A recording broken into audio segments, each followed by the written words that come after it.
যারা মানুষের প্রতি অবিচার করেছে, মানুষকে অপমানিত করেছে, তাদের জন্য এবার রবীন্দ্রসঙ্গীত না, এবার 4 তারিখ ডিজে বাজবে। অভিষেক বন্দ্যোপাধ্যায়ের চাপ ক্রমশ বাড়ছে। বিধায়কদের সই জালিয়াতি মামলায় সিআইডির জেরার মুখোমুখি হওয়ার মাঝেই নতুন করে সামনে এলো ডিজে মন্তব্য বিতর্ক। সেই মামলার তদন্তভারও এবার রাজ্য গোয়েন্দা সংস্থা সিআইডির হাতে। ফলে সব মিলিয়ে রাজনৈতিক মহলে নতুন করে চর্চা শুরু। 26-এর বিধানসভা নির্বাচনী প্রচারে একাধিক সভা থেকে ফল ঘোষণার পর রবীন্দ্রসঙ্গীতের পাশাপাশি ডিজেও বাজানোর হুঁশিয়ারি দিয়েছিলেন তৃণমূলের সর্বভারতীয় সাধারণ সম্পাদক অভিষেক বন্দ্যোপাধ্যায়। আমি অমিত শাহকে বলবো 4 তারিখ বাংলায় থাকবেন আপনি, 4 তারিখ দেখা হবে। আপনি বাংলার মানুষকে বলছেন 23 তারিখ সব ঘরে ঢুকে থাকবে, বিজেপি আসার পর চুন চুনকে জেল মে ডালেঙ্গে। বিজেপির সাথে বেশি উদারতা দেখাতে নেই। আর আমাদের যারা মানুষের প্রতি অবিচার করেছে, মানুষকে অপমানিত করেছে, তাদের জন্য এবার রবীন্দ্রসঙ্গীত না, এবার 4 তারিখ ডিজে বাজবে। নির্বাচনী ফলাফলে তৃণমূলের ভরাডুবির পরই সেই ঘটনায় দায়ের হয়েছিল এফআইআর। কেন্দ্রীয় স্বরাষ্ট্রমন্ত্রী অমিত শাহের বিরুদ্ধে মন্তব্য ও ডিজে মন্তব্যের বিরুদ্ধে বাগুইয়াটির বাসিন্দা রাজীব সরকার অভিষেকের বিরুদ্ধে অভিযোগ দায়ের করেন। বিধাননগর সাইবার ক্রাইম থানায় সেই অভিযোগ দায়ের হয়। পুলিশ তদন্ত শুরু করেছিল। তাতে এবার আরও চাপে পড়েছেন অভিষেক।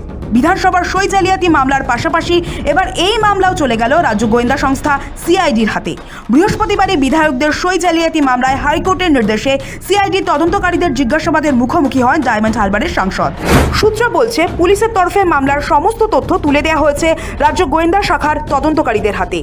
এই সংক্রান্ত ফেসবুক ভিডিও লিঙ্ক সবই সংগ্রহ করা হয়েছে। সিআইডি এই ঘটনার তদন্তভার নেওয়ার পর অভিষেক সারাশি চাপে পড়েছেন। তবে এবার গোদের ওপর বিস্ফোরণের মতো ডিজে মন্তব্যের মামলার তদন্তভারও গেল সিআইডির হাতে। বৃহস্পতিবার বিধাননগর সাইবার থানা থেকে কেস ডায়েরি সহ সমস্ত নথি সংগ্রহ করেছেন সিআইডি কর্তারা। সিআইডির সাইবার ক্রাইম শাখা এই মামলার তদন্ত করবে। এদিকে সই জালিয়াতি কাণ্ডে রক্ষা কবচে কলকাতা হাইকোর্টের দ্বারস্থ হয়েছিল অভিষেক। সেই মামলার শুনানিতে বৃহস্পতিবার অভিষেককে রীতিমতো ধমক দেন বিচারপতি কৌশিক চন্দ্র। কেন বারবার হাজিরা এড়াচ্ছেন তা নিয়ে প্রশ্ন তোলেন। এরপরই অভিষেকের আইনজীবী জানান, রক্ষা কবচ মিললে তিনি হাজিরা দেবেন, সব রকম সহযোগিতাও করবেন। সওয়াল জবাব শেষে বিচারপতি চন্দ্র অভিষেককে রক্ষা কবচ দেন।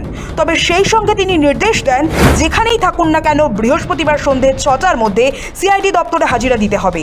তারপরই সিআইডির মুখোমুখি হন অভিষেক। ভবনে ভবনে চলে ম্যারাথন জেরা। এই সই জালিয়াতি মামলায় হাজিরার মধ্যেই অভিষেক বন্দ্যোপাধ্যায়কে ঘিরে দ্বিতীয় মামলাতেও তথ্য সংগ্রহ শুরু করেছে তদন্তকারীরা। ফলে একদিকে সই জালিয়াতি মামলা, অন্যদিকে ডিজে মন্তব্য সংক্রান্ত অভিযোগ, দুই পৃথক তদন্ত এখন সিআইডির হাতে। আগামী দিনে এই দুই মামলার অগ্রগতি কোন দিকে মোড় নেয় তা নিয়েই চর্চা তুঙ্গে রাজ্যের রাজনৈতিক মহলে। সৌভিক সান্যালের রিপোর্ট, সময় কলকাতা।